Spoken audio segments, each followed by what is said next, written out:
धीर धैनम श्रवणपटे यतिवरा महावाक्य जनार्दन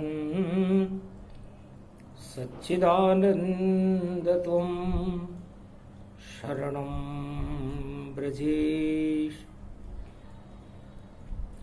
यादवेन्द्रं दयादाता पुंडरीक्षा शीर्षागरशयनं कमलनयनं नमस्तुते नमामि श्रीहरि। धैर्य से जिसको धारण किया जाता है, कर्णपटुओं से जिनका पान किया जाता है, ऐसे सच्चिदानंद भगवान श्री यादवेंद्र सरकार को मैं नित्य ही चिंतन करता हूँ, नमन करता हूँ। जिनको नमन करने से मंगलादि मंगल तो हो ही जाते हैं, साथ ही में बहुत बड़ा बल मिलता है मनुष्य को। वाणी ब्रह्माणी करो वाणी पर नितवास, राम कथा वर्णन करूं पूर्ण कर मास। भादो मास सप्तमी जाना, सत्य रूप शाम में माना। सत्य रूप अवतार है राम कृष्ण अवतार, सतयुग में नरसिंह बने कलयुग कल की धार। चार रूप अखंड तन और चार रूप ही भोग, सबसे सुंदर भोग है और धनिया पंजीरी मोज। नारायण से नारद जी ने पूछा, महाराज बैकुंठ में तो आप क्षीर सागर में शयन करते हो,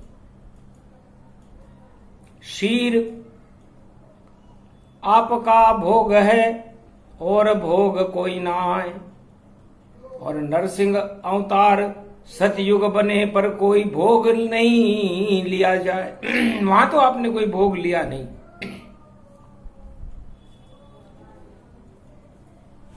और सारे भोग आपने प्रहलाद को भोगने के लिए दे दिए, क्योंकि भूखा प्यासा रह करके आपकी तपस्या कर रहा था। और जब त्रेता में रामावतार हुआ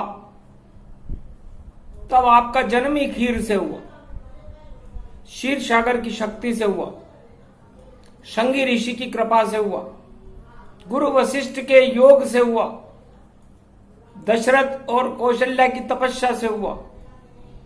तो वहां पलने में तो खीर का भोग लगे, और भोग खीर ही खाई थी। पर त्रेता युग के बाद जब द्वापर आया और कृष्ण रूप प्रगटाई थी, तो कृष्ण रूप में आपने खाया अजब गजब का भोग। उड़ने लगी सुगंध जेल में और प्रकट हो गया योग, सियावर रामचंद्र शंकर हरिओम। महासुगंध पापों की दुर्गंध छाई थी द्वापर में, और पाप घने ही छाए थे, और काल कोठरी में थे माता पिता। जहां देखो अंधियार प्रगटाए थे, अंधकार था जेल में और उड़ रही पाप दुर्गंध। रोहिणी भादो अष्टमी और जन्म है श्री मां कृष्ण। जेल में भगवान श्री कृष्ण का जन्म हुआ। तब सबसे पहले महाभोग को देख कर और बालक हुआ प्रसन्न, फैली धनिये की खुशबू और देखो बरसे रंग। धनिया रूप पंजीरी थी और मिश्री का था भोग, और शाम भी खा गए बड़े प्रेम से अजब गजब संजोग। तो त्रिलोक के धनी थे भगवान श्री कृष्ण, त्रिलोकाधिपति हैं और पूरे त्रिलोक के मालिक हैं, धनी हैं। और खेत में उगा हुआ वो सुगंधित धनिया उनके सामने बड़ा छोटा सा बीज था और वो भी पिसा हुआ था। तो भगवान कृष्ण से उसने कहा, महाराज पिस गया सब कुछ मेरा, फिर भी कृष्ण नाम सुगंध बनी, और मैं भी श्याम रूप बना, मिश्री संग मेरी सुगंध उड़ी। इसी भोग को लीजिए, करिए मेरा उद्धार, और धनिया मिश्री की पंजेरी, खाए कृष्ण अवतार सियावर रामचंद्र शंकर हरिओम। तो महाप्रसाद धनिया पंजीरी और अमृत उसमें देखो खीरी। रोहिणी नक्षत्र में उच्च का चंद्रमा और भादो अमृत टपकाता है, और किरण टपकती है अमृत की, और सुषमना रूप हो जाता है। सुषमना सारी दुर्गंध को सोख करके अमृत का प्रगट्य करने वाली सुषमना किरण जिसमें अमृत होता है, बहुत धनिये की पंजीरी पर कंस की जेल में गिरने लगी, क्योंकि चंद्रवंश में भगवान श्री कृष्ण का जन्म उस अंधेरी जेल में हो रहा था। तो रोशनदान भर गया रोशनी और अमृत बरसा पार, और धनिये की पंजीरी मिश्री दही सब अमृत का था सार। उसी भोग को खाने लग गए और बाल कृष्ण भगवान, इतना आनंद आया सब खुशियां बड़ी अपार, खुशियां फैल गई। तो महाप्रसाद पंजीरी था, प का मतलब परमात्मा से है, और ज का मतलब है जगतपति, और री का मतलब बरसात से है। तो रिमझिम बरसने लग गई वहां अमृत की धार, और पंजेरी अमृत बन गई जेल रूप साकार। पंजीरी अमृत बन गई, चंद्रमा का प्रकाश होने लगा, और उस अमृत का पान भगवान कृष्ण ने सबसे पहले प्रकृति ने उन्हें कराया। जगत जननी देव की माता ने कराया, वसुदेव ने कराया। बस 3 शक्तियां थी वहां और चौथा नहीं था कोई। महाशक्तियां बन गई तीनों, और जब जन्म कृष्ण का होए सियावर रामचंद्र शंकर हरिओम। तो रोहिणी का चंद्रमा और रोहिणी का सूर्य दोनों ही बड़े तांत्रिक होते हैं। नारद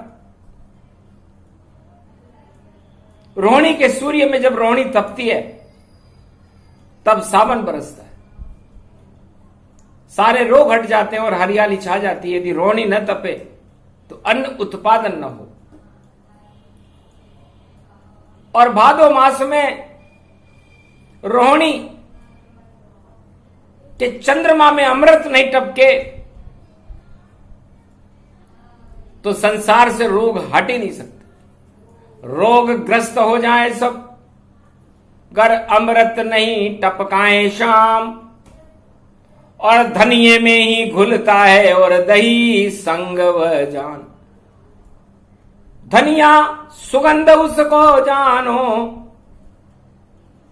और उसी धनिये में घुलता है, और साथ में जब मिलता है दही और मिश्री उसमें मिलता है, तब जाकर बनती है पंजीरी।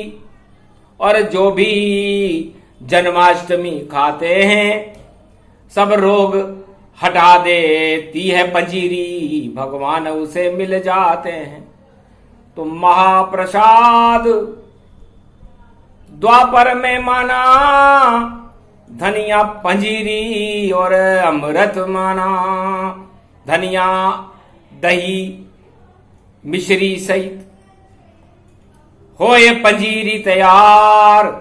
जो भी भक्त भोग लगा कर खा ले उसका हो उद्धार, सियावर रामचंद्र शंकर हरिओम। तब नारद जी ने कहा महाराज मैं वहां कैसे जाऊंगा? कि तुम जाओ कंस के पास और उसे ज्योतिष बता के आओ कि 8वें गर्भ से तेरा काल जन्मेगा, रोक सको तो रोकाओ।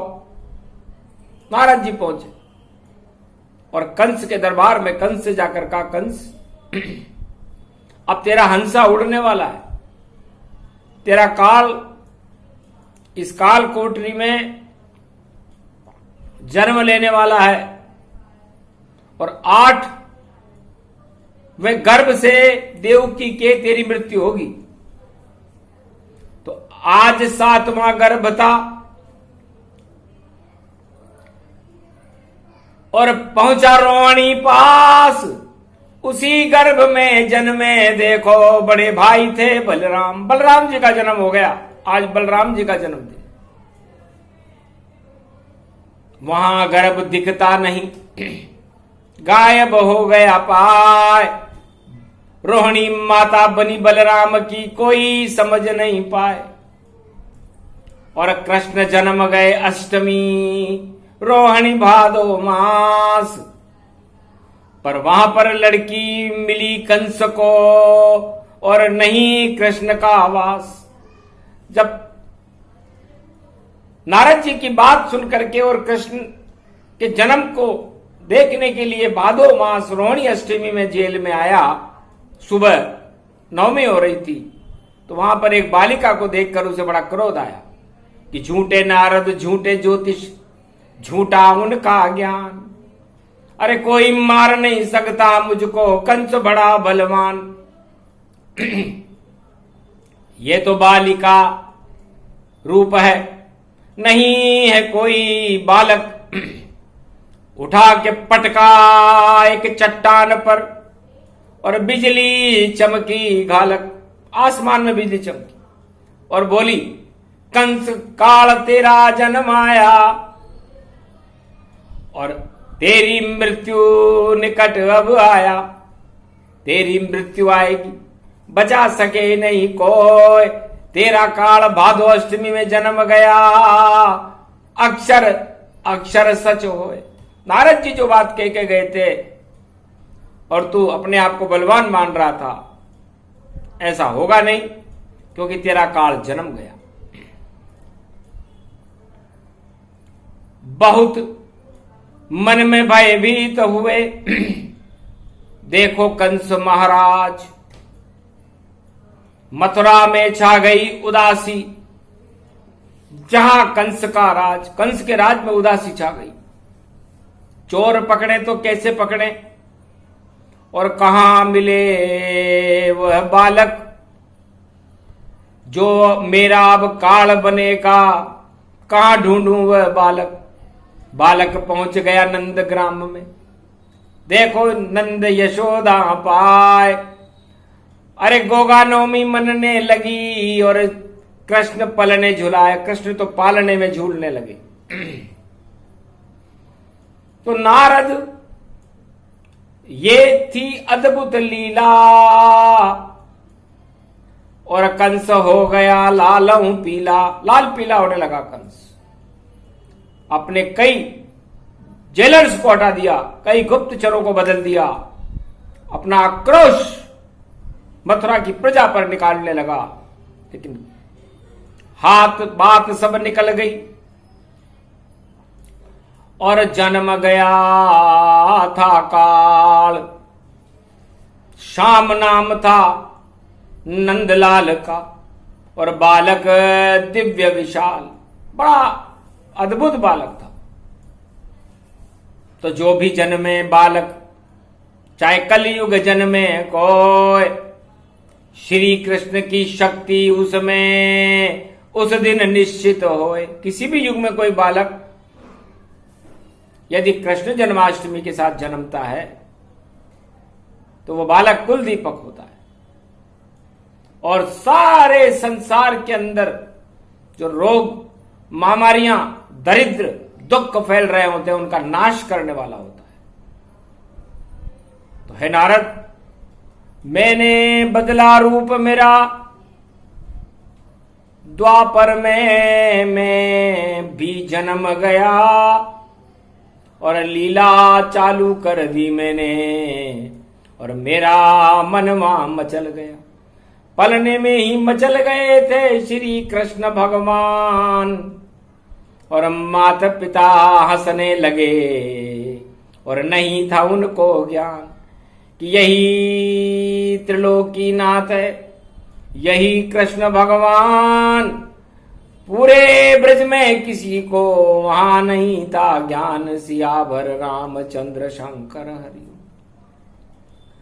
तो माखन मिश्री बटी बधाई और राधे जन्म बरसाने आई।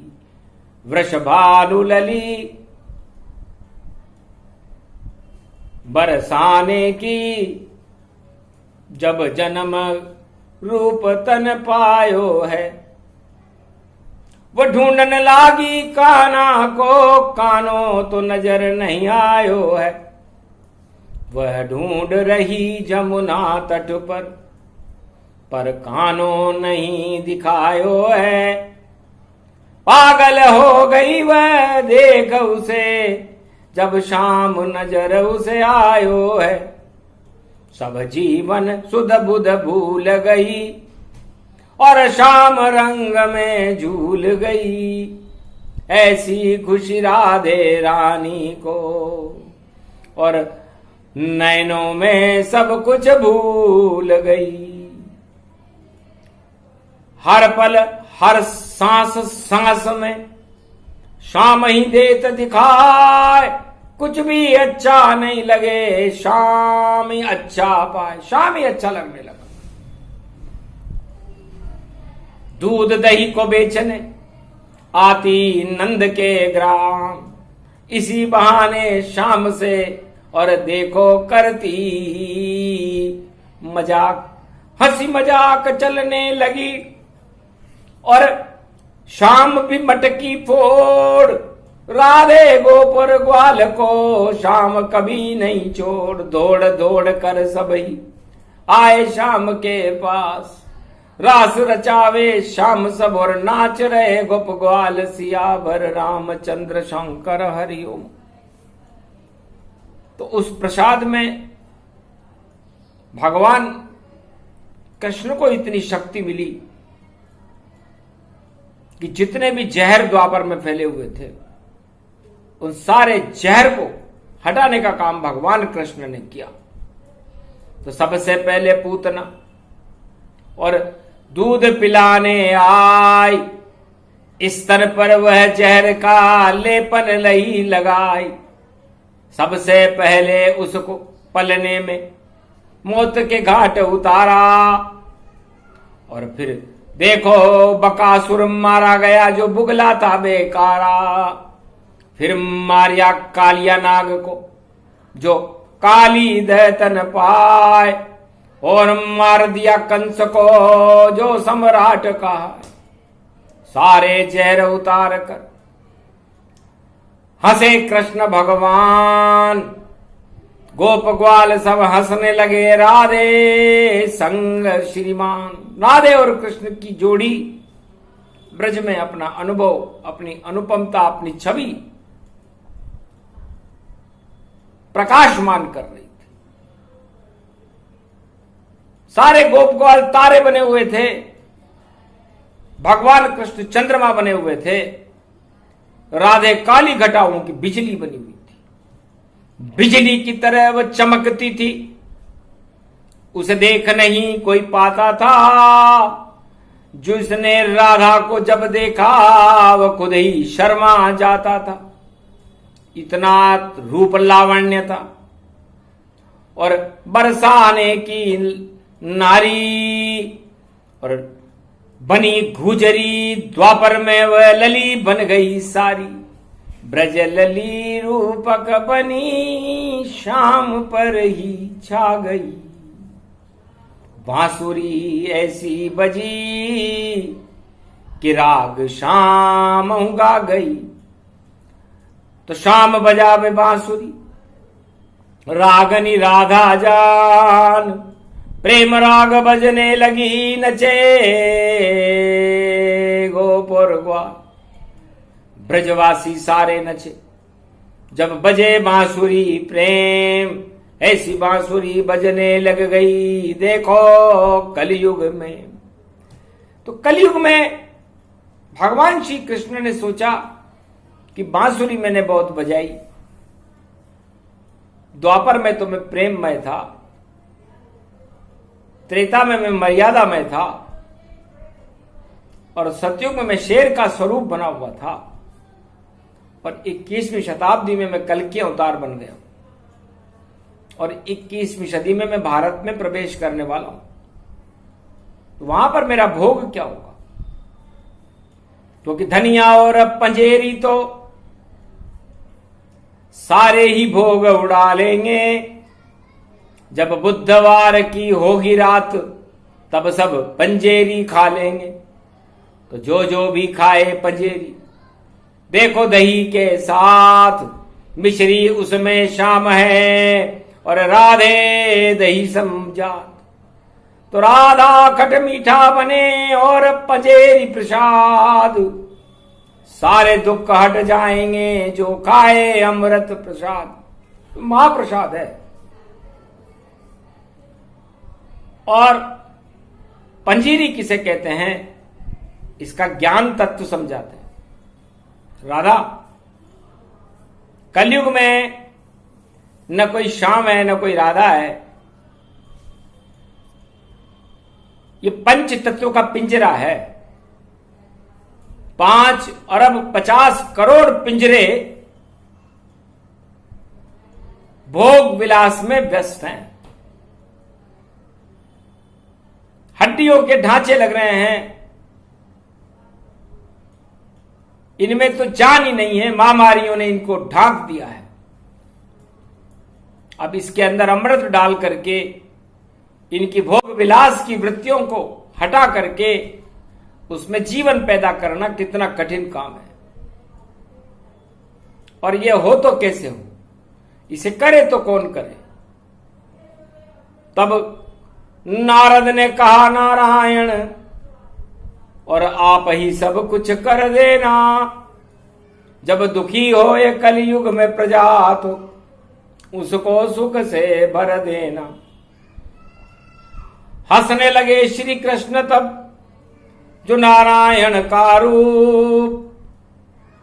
इस कारण सदी 21वीं में मैं बनूं कल की स्वरूप। मैं कल के अवतार बनूंगा और ये सारी आत्माओं को, इनके भोगों को, इनकी वासनाओं को उपासना में बदल दूंगा। जो जितनी भी है वासना इस कलयुग के माय, गर मंत्र जपे श्री कृष्ण का तो वह उपासना बन जाए। महाराज मंत्र क्या होगा आपका? त्वम शरणम ब्रजेश मंत्र होगा। जो जन्माष्टमी जप जाएगा कलयुग में सदी 21वीं में, वह मुझसे ही मिल जाएगा। तो जपते रहो इस मंत्र को, त्वम शरणम ब्रजेश। कल की अवतार मिल जाएंगे। देखो गुप्त है भेष, किसी भी भेष में मिले, लेकिन मंत्र जपने वाले को जरूर मिलेंगे। और भोग ऐसा होगा उनका जो आज तलक किसी ने नहीं खाया, और जो खा लेगा कल की अवतार का प्रसाद तो छूट जाए सारी माया। माया मोह के बंधन से वह नर हो जाए दूर। जो खा ले कल की अवतार का देखो दिव्य प्रसाद। महाराज वो प्रसाद क्या होगा? नारद रूप अमृत गति जाना, और वह प्रसाद नारियल माना। श्रीफल होगा मेरा प्रसाद, कलयुग में श्रीफल खाऊंगा, और इससे जो बर्फी बनती उसे गिरी पाक बनाऊं। तो दूध में श्रीफल का मिश्रण मिश्री के संग जो लाएगा, मिश्री मावा मेरा प्रसाद कल की अवतार उसे खाएगा। बड़े चाव से खाएंगे मावा मिश्री भोग, श्रीफल उसके अंदर डालो गिरी पाक संयोग, उसे गिरी पाक कहेंगे। तो गिरी वर्त में द्वापर में बन गया था, गोवर्धन उठा लिया था मैंने, और ब्रज वासियों की और गोप ग्वालों की रक्षा कर दी थी। अब कलयुग में मैं गिरी पाक आत्माओं को गिरिवरधारी अपनी आत्माओं में मिलाकर के अपने साथ रखेंगे। सबको ही बना दे गिरी पाक, सब मिश्री मावा बन जाएंगे। सारा भारत होगा मिश्री मावा, और सब बड़े चाव से खाएंगे। इतना सुंदर भारत मेरा सब गिरी पाक बन जाए। और हिमगिरी पर्वत देखो जहां शिव जी रहे पूजाए, और उस गिरी पाक के ऊपर पूजा भगवान शंकर कैलाशपति की होगी, और उस गिरी के ऊपर पवित्र पाक आदमी बैठेंगे। नापाक तो वहां जा ही नहीं सकेंगे। तो लौकिक होगा गिरी पाक, अलौकिक हिमगिरी पर्वत होगा, और उसके ऊपर कैलाशपति का देखो सिंहासन होगा। तो ऐसा दिव्य प्रसाद, और गंगा जल चरणामृत पान, तुलसी उसमें डालना जिसे पिए कल की भगवान। तुलसी चरणामृत कल की भगवान को बहुत पसंद होगा, मिश्री मावा बड़ा पसंद होगा, और कलयुग में ये दो भोग 21वीं शताब्दी में घर घर में होने लग जाएंगे। चाय पान कोई नहीं करे, सब गंगा जल तुलसी पान करे, और भारत पर जे शान करे, भारत पे गर्व अभिमान करे, और गिरी पाक का भोग ले। सब अर्पण ये भगवान करे, ऐसे कल की अवतार छवि जिसका वर्णन भगवान करे। ऐसी तूती उसकी बोले, और कोई बोल नहीं पाएगी, और नहीं बांसुरी बजे वहां तो देखो वाणी प्रगटाएगी, और प्रेम की वाणी बोले वह सब कुछ संसार को समझा देंगे।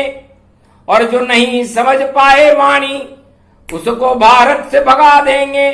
दानवता सारी नष्ट करे, मानवता का होगा प्रकाश, और ऐसा सब कुछ हो जाएगा। 21वीं सदी आ रही है पास, सारे रोग हटा देंगे, दुख दरिद्र सारे मिटा देंगे, और ऐसी नगरी होगी भारत, भारत को वैकुंठ बना देंगे, और इतना ज्ञान सिखाएंगे, और जगत गुरु भारत को बनाएंगे, और जितने भी अज्ञानी जगत में हैं उनको वो ज्ञान सिखाएंगे।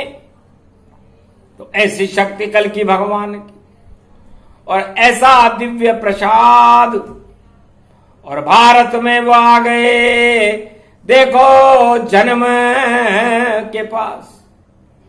21वीं शताब्दी में अगन के महीने में ब्रह्मवंश में ऐसा सौभाग्य भारत की गरीब एक इंसान को जिसने बहुत तपस्या की मिलने वाला है।